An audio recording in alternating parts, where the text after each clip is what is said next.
Salut à tous, c'est Constant. Je vais aujourd'hui, tout simplement, ce que je vais vous partager, c'est cette notion de, dans la spiritualité, à plus forte raison dans la religion chrétienne, les choses sont inversées. Le monde est inversé.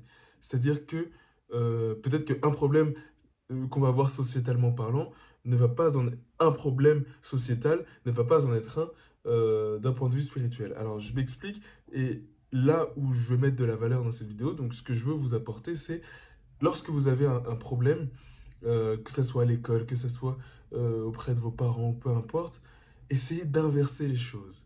Parce que ce sur quoi on met de l'importance n'est pas forcément le plus important en réalité. Je m'explique. Peut-être que, allez, peut-être que, oui, donc j'ai un problème, imaginons, je suis au travail comment dire, oui, mon patron me met la pression. Admettons, je suis au travail, mon patron me met la pression, il me dit, ah tiens, tu fais pas très bien ça, ah t'arrives pas à faire ça, etc., etc., etc. Non, je vais pas prendre l'exemple du patron, je vais prendre l'exemple de l'école. Je suis à l'école et mon prof me met la pression, il me dit, ah tu dois avoir telle note, tu dois avoir 15, là tu as eu 12, c'est pas bien, etc., etc. Il y a deux lectures. Ou bien je prends en compte, il y a la dimension sociétale, la dimension spirituelle et la dimension, dire moi, il y a la société, il y a moi. Euh, pour la société, ne pas avoir 15, c'est un problème. Pour moi, avoir 12, c'est une victoire. Parce que la semaine dernière, j'ai eu 7. Et je pense que c'est ça qu'il faut voir, essayer de se détacher de le chiffre, comment dire, de renverser les choses où les chiffres sont là et ma progression personnelle est là, en fait, est en dessous. De renverser les choses, plus porter le curseur sur qu'est-ce que la société attend de moi, mais par rapport à moi, qu'est-ce qui est important? Là où je fais le lien avec la parole du jour, c'est vraiment ça. C'est que, alors du coup, ouais, parce que j'essaye de faire le lien, parce que je suis parti dans une réflexion personnelle et un peu détaché de tout ça. Mais ce que je voulais vous partager, c'est que cette notion de inverser les choses, prendre les choses à l'envers, en fait. Pas se dire, pas partir du résultat, c'est-à-dire la société est contente, et partir de moi, mes besoins, là où j'en suis, ma progression personnelle, etc. Et je pense que cette notion d'inverser les choses, elle s'applique à beaucoup de sujets, à beaucoup de thématiques dans la vie, et même dans la famille. Par exemple, mes parents vont mettre la pression sur «Ah, il faut que tu aies ton code, il faut que tu aies ton code, et toi, le plus important pour toi, c'est oui, être libre, être indépendant, etc.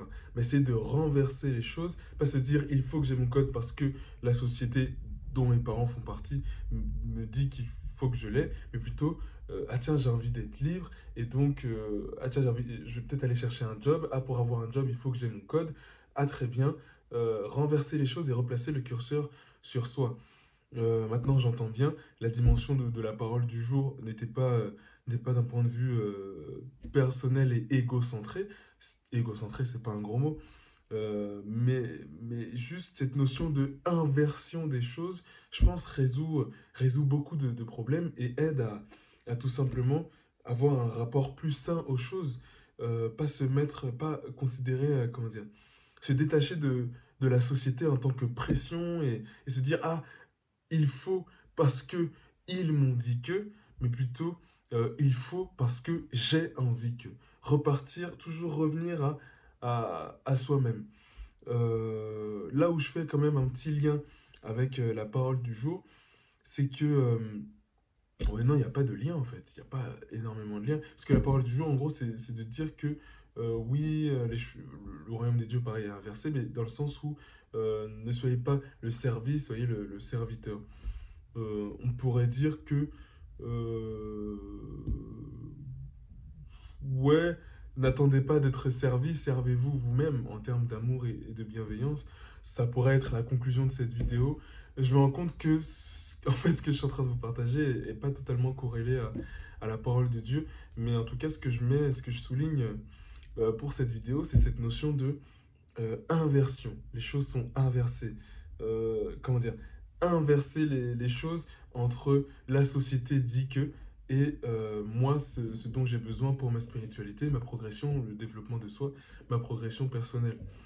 Ouais, le petit lien que je pourrais faire. Bah, après, c'est compliqué à comprendre parce que je pense que je vais trop loin dans ma réflexion. Mais c'est un petit peu compliqué à comprendre. Mais ouais, là où j'ai fait le lien, c'est euh, Jésus a dit, oui, si vous voulez être grand dans le royaume de Dieu, soyez le plus petit dans la société. Et c'est vrai que dans la société, le plus grand, c'est celui qui est servi, le plus petit, c'est le serviteur. Et donc, j'ai fait ce parallèle-là entre le plus important pour la société, le plus important pour vous, dans le sens où vous voulez être grand dans le royaume des cieux d'un point de vue psychique, des énergies, de l'attraction. Le plus important pour nous d'un point de vue personnel et spirituel. Bref, je pars trop loin. Vous m'aurez compris. Essayez d'inverser les choses et de revenir à vous-même en termes d'importance dans la vie pour vous. C'est le plus important que je voulais vous partager aujourd'hui, même s'il n'y a pas forcément de lien avec la parole du jour. Mais oui, ne regardez pas, voilà, ne regardez pas toujours à ce que qu'est-ce qui est important pour la société, mais rapportez-vous à qu'est-ce qui est important pour moi, d'un point de vue spirituel, d'un point de vue de mon évolution personnelle. Qu'est-ce qui est important pour moi? Et même si je ne réussis pas mon année, même si je ne réussis pas telle chose, même si je ne réussis pas mon bac, est-ce que personnellement, il y a une progression? Est-ce que personnellement, il y a une évolution? Est-ce que personnellement, il y a, comment dire, je suis satisfait tout simplement. J'ai pas eu mon bac, mais j'ai réussi à passer de 10 à 14 en philosophie. J'ai pas eu mon bac ou j'ai pas eu telle note, j'ai pas eu la mention, mais j'ai réussi à passer de 12 à 15 en mathématiques, par exemple, alors que c'était quelque chose de particulièrement important pour moi, les mathématiques, et j'arrivais pas à y arriver, etc. Replacer le curseur là où il faut qu'il soit. Donc voilà, c'est ce que je voulais vous partager. C'était un peu fouillis, un peu flou, un peu comme à notre habitude, à mon habitude sur YouTube. J'espère que vous aurez pu comprendre ce que je voulais vous partager aujourd'hui. J'espère surtout que les timecodes YouTube vous aident à vous repérer un peu dans mon discours, dans ce que je suis en train de vous raconter. Bref, je fais pour ça, c'est pour toute la crème, tous ceux qui regardent les vidéos jusqu'à la fin. Euh, J'aimerais vous poser la question.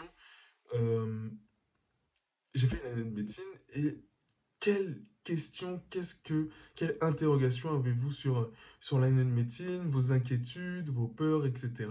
Voilà, fin de vidéo, je prends le temps d'en parler. Dites-moi en commentaire, dites-moi en commentaire. Je sais que très peu de personnes regardent les vidéos, mais dites-moi en commentaire vos questions sur l'année de médecine. Je vous prépare une petite, un petit quelque, un petit truc. Je vous dis pas encore ce que c'est. Un petit truc, un petit cadeau pour tous ceux qui s'intéressent pour l'année de médecine, bien démarrer son année en médecine. Et pour ça, j'ai besoin de toutes vos questions. Donc voilà, je prends le temps d'en parler. Merci en tout cas d'avoir partagé, d'être resté jusqu'au bout de cette vidéo. Je vous dis à très vite. C'était Constant. Salut.